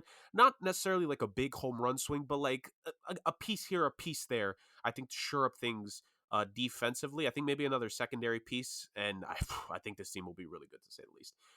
The Packers, I want to give it another month. I think with how Monday Night Football went, this is either going to be where Jordan Love starts to play better or where he's just going to collapse this season. I think we're going to see that. I think you could tell that there's frustrations in certain aspects of the team right now with the performance and the lack thereof from Jordan Love. And I think we're going to see this spill over here soon, which I think opens up the way for the Chicago Bears potentially to maybe turn this season around after what was such a rough start. They beat the Commanders offensively; they were absolutely outstanding. RIP to Dick Butkus and his untimely passing. But they won in honor of him against the Commanders, and they're facing a down and out Vikings team without their top skill position player, their top offensive player probably as a whole, on a defense that's been struggling this season. I think the Vikings are about to be knocked out here. They should stand to sell like a handful of pieces here at the deadline, and maybe the Chicago Bears might be competing for second or third place in this division after all, more than we thought they would after such a rough start. Who would have thought? Who would have thought? Um, but yeah, I think that's the state of the NFC North. This is far and away the Lions division to take, and everyone else is just competing to look good to end the season. All right, last division to talk about. NFC East, fellas. First place 5-0 Eagles. Second place Cowboys 3-2. Commanders third place 2-3. Giants last place 1-4. Giants, man. Talk about a purgatory team. Their season's done. O-line's cooked. Daniel Jones is hurt. Saquon Barkley's hurt. It's just like, man, Darren Waller's been underwhelming. Oof. People thought, just a step up because last year they, won a playoff game, but it's over. Like that's officially a purgatory team, and especially with that Daniel Jones contract. Jesus, it's hard to talk about them. Commanders again, 2-0 to start. We're kind of back to earth now, 2-3. They play, I believe, the Falcons next. If someone could fact check that for me, yeah, I don't know. I just I don't think they'll be better than the Cowboys. So I think they're playing for a wild card spot anyway. The fact that there's two teams that are better than you in the division already, kind of not good. But I think they're back down to earth. Their O-line, meh. Their defense, Chase Young. Shout out to Chase Young. Looks like calm return back to form. Sam Howell, I think, has surpassed expectations, but I don't think it's gonna be smooth sailing for the Commanders going forward. It was a fun start to the season. I think you have a decent quarterback that can manage until you find someone else. He's more than serviceable just to be a stopgap QB, but I think the Commanders are back down to earth. But they have some decent weapons, to be honest. Cowboys, Eagles. Look, Eagles 5-0. Some ugly games here, but they're 5-0, so they can't really complain. I think it's them and the Niners being, just head and shoulders above everyone else in the NFC. So for them, it's just, yeah, it's just basically like it's a battle between those two teams, to be honest. So far, but I don't have as much faith in the Eagles as I do the 49ers. But again, they're 5-0. They're a Super Bowl contender, so we'll see how that goes. The Cowboys, I think, are the biggest stories here. They're 3-2 now. They lost to the Cardinals, and then they got stomped by the 49ers, and this is why I'd never have expectations for them going into the season.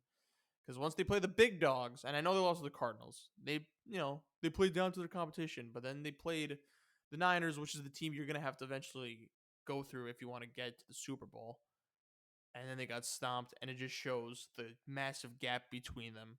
And it's just it's looking bleak for the Cowboys. Dak was back to form against the 49ers and against the best defense in the NFL, but Jesus. Oof. Is Lamb being used as properly as he should be? Don't know, but they have an important game because they play the Chargers next, and if they lose, they'll be 3-3. It's just it's kind of nice to see because it gives us content, but the jokes write themselves. Cowboys, they're gonna cowboy it up.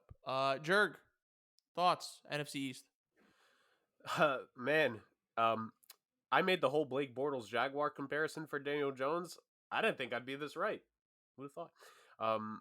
Yeah, man. No, it's a similar thing. You could say whatever you want, like underperforming and all that. Daniel Jones should have never been paid $40 million, and now they have to deal with that for at least one more season. I think 2025 is the earliest they could get out of the deal and not have the most severe ramifications on the cap, with the way they structured it. So, yep, good luck in 2 years, guys. Um, that's about it. Like there was a reason I didn't really have that much faith in the Giants, but when I looked at the wild card landscape, I'm like, there's a lot of mid here. Maybe they should be the best of it. Nope. So there's that. Commanders, they've had some struggles here. I think defensively, it really just goes to show that there's still ways to go. And I think there's still talent there on offense. And I think Eric Bieniemy's done a phenomenal job on the offensive side of things. But it could be a very short time here. I think Riverboat Ron could end up seeing the pink slip towards the end of the season. And look, man, Eric Bieniemy was given a 2-year deal. I think the mindset of this organization is to like this might be Ron Rivera's last year, and then Bieniemy takes over and gets at least one season as the head coach. Maybe it might come sooner if they have more games like that. But it is just a bad game against the Bears overall, and you gave the Bears their first win in almost a full calendar year too. What a time to say the very least. I think Max Verstappen won both of his F1 championships before the Bears won another game since last year. So there's that. The Dallas Cowboys just really goes to show why there are different tiers in the NFC, and the Cowboys are firmly in that second tier, man. You can make whatever excuse you want. I know Cowboys fans have made plenty. The Niners are better than you, and the Eagles are better than you. Last note here, the Eagles, while some people have been concerned with them to start the season, man, if you really just look at the games, they're just toying with their prey a lot, but they're still scoring. I think the thing that makes the Eagles as great as they've been offensively so far, maybe not great, but the way that they've won their games is by eating up time of possession. I think the game against the Rams alone, they had 4 drives in that game that went over 5 minutes, and I think 2 of them eclipsed at least 8, and I think they scored on all 4 or maybe at least 3 of the 4, if I'm not mistaken. It was probably all 4 plays, actually. Or 4 drives, excuse me. Eagles right now are the only team that can challenge the 49ers in the NFC. It's the two of them by a wide margin, and it's going to take the most significant leap possible to even challenge them in the playoffs. That's the state of the NFC East. This is the Eagles' division to lose right here, easily. Yeah, this was very similar to NFC West, where I thought the Cowboys maybe had a slight chance to win this division, but clearly it's not going to happen. The Cowboys thought they were on their high horses after beating both New York teams and New England Patriots, and then they got absolutely humbled by the 49ers, and the Niners showed them what the real competition is in the NFC, and the entire NFL, if to say.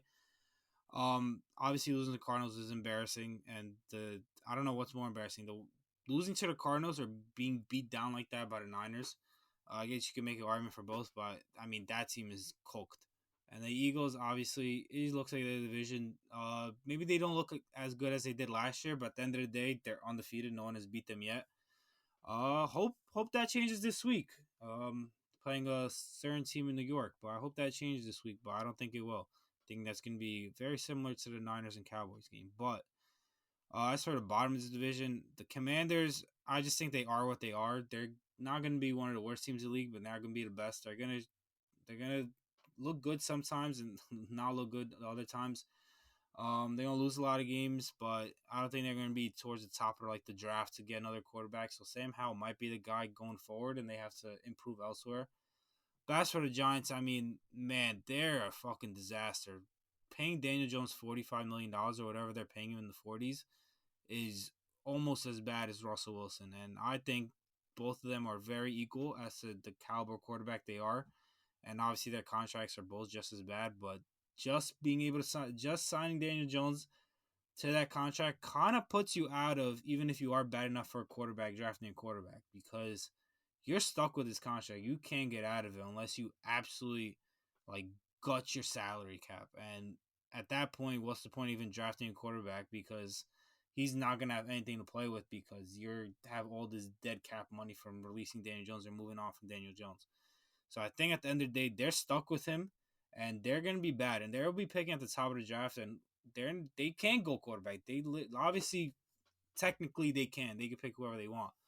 But I just think the way their roster is constructed and the way Daniel Jones' contract is constructed, they're not going to be able to draft the quarterback. They're going to have to go a different position, and I don't think no matter what position they go, they're still going to have a problem because Daniel Jones is their quarterback. So that's how I feel about the NFC East. Real quick to Dame's point about the Jones contract, and I know I mentioned it as well. So in 2025, if the Giants were to cut him, it's not saying if it would have to be a pre or post June 1st cut, but they could cut him, and it would be $22.2 million in dead cap for them. If they wanted to try to wait till 2026, which is the last year of the deal, then the dead cap hit would only be $11.1 million. So It looks like they're gonna have to wait till then because they can't do it this year. They're not gonna take up all that dead money. There's literally no point in drafting a quarterback this early because you're gonna waste a year or two of the rookie contract paying off Daniel Jones' atrocious deal. Yeah, the best year that they would have to do it would be like after next season. So Daniel Jones is going to be the New York Giants quarterback till the end of the 2024 season, and you reap what you sow, man. Yeah, they just don't look at quarterbacks this class. Start watching Archie Manning in Texas and hope that another Manning gets you to the promised land because you're done for the next 2 years. So many bad teams, man. The Caleb Bowls are going to be very fun to watch. Collapse all for right. Caleb, baby. Yep. Clowns and crowns for week 4. Fellas, I'll start off with the clowns, and let's finish off with the winners, of course. For me, it's going to be the refs for the Chiefs-Jets game. So many blown calls. I feel like the Jets had that game. But, of course, what are you going to do? There's Taylor Swift in the crowd. Mad celebrities that game. Jeremy Strong, shout out to my Succession fans. He was there. Blake Lively, looking great. Ryan Reynolds, Hugh Jackman. But, yeah, the refs kind of blew that game for the Jets, to be honest. They should have had that, and the Jets should be 3-2 now, but it's okay, whatever. It's crazy. It's like, I'm a Mahomes fan, so like you never get to experience the refs tax, when like you're supporting them, but like when it happens to your favorite team, it's differently. Jurg? I will go with no. Actually, I'm gonna double down with Chris. The refs were just atrocious in that Nice. game. It was terrible calling. Like I do try to be as different as I can for the most part with these, but no, this deserves a double down. That was just absolutely horrible. And the refs, like, it's been quiet. They haven't been the best this season. There've still been plenty of like kind of rough calls. So you gotta clean it up, referees, to say the very least. Come on now. We can't have a situation where we have a bad call in the biggest games of the year later in the season. Clean it up now. Yeah, I'm gonna go with Joe Burrow as my clown for week 4. I mean, they lost 27-3 to the Titans, and I don't care how bad your calf is. If it's that bad to lose 27-3 to the Titans, sit out. Save yourself, save your family, sit out, because he went 20 for 30, only 165 yards versus the Titans, who are notoriously known for having one of the worst pass defenses in the entire NFL. It's embarrassing. He should have just sat this game out. Would have been better for his health going forward because he might as well have not played with a stat line like that and a score like that. All right, crowns for week 4. I'm going to go with Zach Wilson because he had the game of his life and his career was arguably on the line. And man, did he show up. He outplayed Patrick Mahomes. He literally outplayed Patrick Mahomes, and it was nuts. Showed up in prime time, with the celebrities in attendance. I thought he played fantastic, and that confidence carried over to week 5, so that game was huge. And I mean, that was big time, especially for the Jets season. So, yeah. Dame, your crown? My crown is going to be Josh Allen versus the Dolphins. 21 for 25, 320 yards, 4 touchdowns. Obviously, put a 40-piece on him and really put a statement that although the Dolphins look great to start the season, first 4 games just put up 70 points, they still are the reigning AL East. Oh, fucking idiot. AFC East champions, and they're going to have to run through them to be able to win this division. My crown for week 4, Christian McCaffrey against the Cardinals. 106 yards, 3 touchdowns on the ground, and then 71 yards and 1 touchdown in the air. 4 total touchdowns against the Cardinals. He should be the MVP leading front runner for a reason, and it's games like that make him as outstanding as he is. So week 4 crown, run CMC. All right, beautiful. Let's go to week 5. Clowns. Jurg, how about you start us off with this one? I have so many options to choose from here. Sean Payton. And the reason why I'm specifically saying him and not the Broncos, I don't know if you guys have seen that tweet, but the games that the Broncos have lost, like just people that the Broncos have lost to this year, for 2 former head coaches, former defensive coordinator Jack Del Rio, former ball boy Mike McDaniel, and I'm probably forgetting one more there, but man, Sean Payton sucks. I know you can say about the Broncos, but dude, you're not good, man. You're just not. So Sean Payton's my clown for week 5. I'll go with my clown. I'm going to go with Dak Prescott. Absolutely atrocious performance versus the Niners, and I get it. It's the best defense in the league, best team in the league. But going 14 for 24, 153 yards, and 3 picks. And I mean, 2 of the picks towards the end, he literally just threw it to the 9. Like, I don't know what he saw. They were wearing red and white jerseys. It's not like the colors were blended together. It looked like he was thrown straight to the Niners, and it's embarrassing. People are talking about the Cowboys look so impressive to start the season, or this is going to be the year they get it done, and they go up against the Niners, who are the best team in the league, and they get absolutely trounced, and Dak Prescott looks disgusting. So he's my clown of the week. All right. My clown of the week is the Patriots getting zipped by the Saints 34-0. Team's cooked. Offense is cooked. Yeah, I'm just happy that this is happening to them. They deserve it. Fuck you, Patriots. Fuck you, Patriots fans. 34-0. Like, not even a field goal. Great to watch, though, but they're clowns for this week. Crowns. Dame, what do you got for crowns? For my crown, look at this. I'm going to go with Justin Fields. Hey! He's turned a leaf. Now, I do think DJ Moore had a lot to play with this, but I'm going to give him credit where credit's due. He played a great game. It was a primetime game, obviously, versus the Commanders, who like I said, they're not one of the worst teams in the league. They're kind of middle of the pack. So to be able to go for 4 touchdowns, be pretty efficient, 282 yards, clearly like 200 then went to DJ Moore. But he played a good game, and it's 2 games in a row. So I'm kind of banking off the game before where, although they lost to the Broncos, he had a pretty good game there. So to be able to put 2 games in a row together, and this one was obviously on prime time, 4 touchdowns, and to be able to get the win, he deserves a crown for me. Joe Burrow threw 317 yards and 3 touchdowns against the Arizona Cardinals last week, guys. And 192 of those yards and all 3 touchdowns went to Jamar Chase. So Jamar Chase is my crown for week 5. Phenomenal performance, to say the very least, for a guy who the week before, he said it, he's always wide open. Well, it looked like that in that game.